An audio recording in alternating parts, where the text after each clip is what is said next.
Jallahu dagalcha jecha qotiyo harko dagalcha gurmudi bicha Jallahu dagalcha jecha qotiyo harko dagalcha Allu masarra dullatti tolcha Dullana dede bagatti galcha Hunda purati galata galcha Duytu masira matani dore Ka agati warabodu dahe Oda umama tabdu hagabte Watina darra mali pidabte Gorana galte way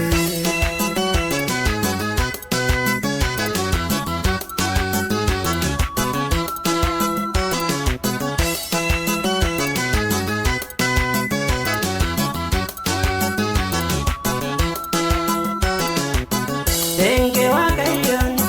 wati afkaye Bisingutiso ane se paye Denge wakayon wati afkaye Bisingutiso ane se paye Antu kadada koran sakaye Ya agatini lawali sakaye Minam tewati utir rakaye Duytu masira tani dore Sa agati warabodu dahe Ukoda umama tabdu hagabte Watina darra mali pidabte Goran galte way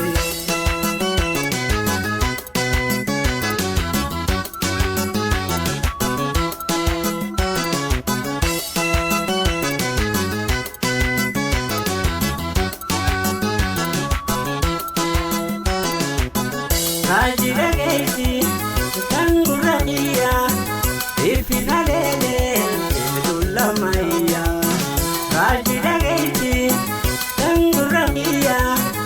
ofibrukunde dulla maya Abandoi fate shirniya maya Umidu jira halkani goya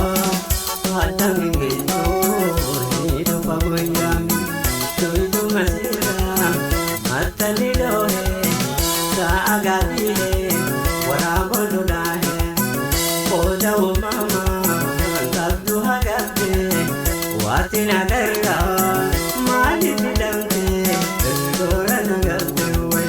Gurmudi bicha Jallahu dagalcha Jecha qotiyo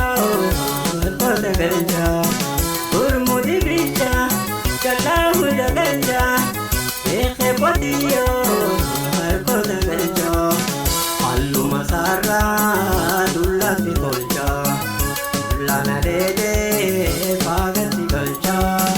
Hunda puratte galata galcha Duytu masarra matani dore Dullatti tae irrarra duhae Kormo mauma tabu hadapse